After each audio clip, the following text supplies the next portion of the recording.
कानपुर के एक साधारण से मोहल्ले में रहने वाला विवेक एक मिडिल क्लास परिवार का लड़का था। पिता बिजली विभाग में लाइनमैन थे और मां सिलाई करके घर चलाने में मदद करती थीं। घर में पैसों की तंगी तो नहीं थी, लेकिन हर खर्च सोच समझ कर किया जाता था। विवेक पढ़ाई में ठीक था, लेकिन उसका असली शौक था पेंटिंग बनाना। वो दीवारों पर, कॉपियों में, पुराने अखबारों पर जहां जगह मिलती, रंगों से अपने सपनों को उतार देता। उसका सपना था कि वो एक बड़ा आर्टिस्ट बने और अपनी कला से पहचान बनाए। लेकिन हर बार जब वो अपने सपने के बारे में सोचता, एक आवाज उसके दिमाग में गूंजती, लोग क्या कहेंगे। रिश्तेदार अक्सर कहते, आर्ट वर्ड से कुछ नहीं होता, सरकारी नौकरी की तैयारी करो। मोहल्ले वाले कहते, मिडिल क्लास लड़कों को बड़े सपने नहीं देखने चाहिए। विवेक चुप हो जाता। वो सोचता, शायद सच में मैं गलत सोच रहा हूं। समझौते की शुरुआत 12वीं के बाद उसने मन मारकर बीकॉम में एडमिशन ले लिया। वो क्लास में बैठा रहता, लेकिन उसका मन किताबों में नहीं, रंगों में भटकता। वो दूसरों के सपने जी रहा था, अपना नहीं। एक दिन कॉलेज में पोस्टर डिजाइन प्रतियोगिता की घोषणा हुई।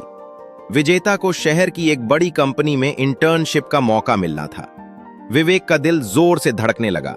ये वही मौका था जिसका वो इंतजार कर रहा था। लेकिन उसी पल फिर वही सवाल सामने आ खड़ा हुआ। अगर हार गया तो? अगर सबने मजाक उड़ाया तो? उसने फॉर्म लेने की हिम्मत तो की, लेकिन भरने से पहले ही वापस रख दिया। उस रात वो बहुत बेचैन था। उसे लगा जैसे वो खुद से भाग रहा है। एक छोटी सी चिंगारी। अगले दिन उसने अपनी मां को चुपचाप उसकी बनाई हुई पेंटिंग देखते देखा। मां ने मुस्कुराकर कहा, बेटा, ये तुमने बनाई है?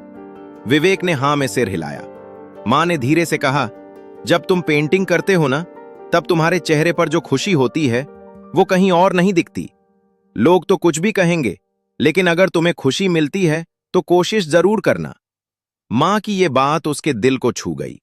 पहली बार किसी ने उसके सपने को छोटा नहीं समझा, फैसला जो जिंदगी बदल दे। अगले ही दिन विवेक ने प्रतियोगिता का फॉर्म भर दिया। उसने रात रात भर जागकर पोस्टर तैयार किया। हर रंग में उसने अपना डर, अपनी उम्मीद और अपना सपना मिला दिया। प्रतियोगिता का दिन आया। जब उसने अपना पोस्टर जमा किया तो कुछ लड़कों ने हंसते हुए कहा, अरे, ये भी आर्टिस्ट बनेगा?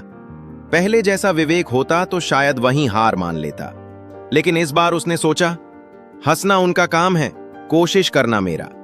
परिणाम और असली सीख। जब रिजल्ट घोषित हुआ तो विवेक का नाम पहले स्थान पर नहीं था, उसे तीसरा स्थान मिला। कुछ पल के लिए उसे हल्की निराशा हुई, लेकिन फिर आयोजक ने कहा, इस पोस्टर में जो भावनाएं हैं वो दिल को छूती हैं। हमें उम्मीद है कि ये लड़का आगे बहुत नाम कमाएगा। विवेक के लिए यही सबसे बड़ी जीत थी, क्योंकि इस बार वो हारा नहीं था, उसने खुद को मौका दिया था। उसे समझ में आ गया कि असली हार कोशिश न करना है, नई शुरुआत। उसने सोशल मीडिया पर अपनी पेंटिंग्स डालनी शुरू की। शुरुआत में लाइक कम आए, कुछ लोगों ने ताने भी मारे, लेकिन धीरे धीरे उसकी कला लोगों तक पहुंचने लगी। एक दिन उसे शहर की एक आर्ट एग्जीबिशन में अपनी पेंटिंग लगाने का मौका मिला। जब उसने अपनी बनाई हुई तस्वीर को फ्रेम में सजा हुआ देखा तो उसकी आंखों में खुशी के आंसू थे। उसे याद आया, वही लड़का जो लोग क्या कहेंगे सोचकर पीछे हट जाता था, आज अपने सपनों के सामने खड़ा था। कहानी का सार। विवेक कोई अमीर घर का लीन का लड़का नहीं था, लेकिन उसने एक चीज जीत ली, अपना डर। लोग क्या कहेंगे? यह सवाल एक ऐसा ताला है जो हमारे सपनों के दरवाजे पर लगा रहता है। अगर हम चाबी ढूंढ लें, यानी हिम्मत, तो वही दरवाजा हमारे भविष्य की ओर खुल जाता है। याद रखिए, दुनिया आपको तब तक गंभीरता से नहीं लेगी जब तक आप खुद को गंभीरता से नहीं लेंगे। लोगों की सोच बदलने का इंतजार मत कीजिए, पहले अपनी सोच बदलिए, क्योंकि जिंदगी उन लोगों की होती है जो डर के बावजूद आगे बढ़ते हैं। और जब आप एक कदम हिम्मत का बढ़ाते हैं तो किस्मत भी 2 कदम आपकी ओर बढ़ती है।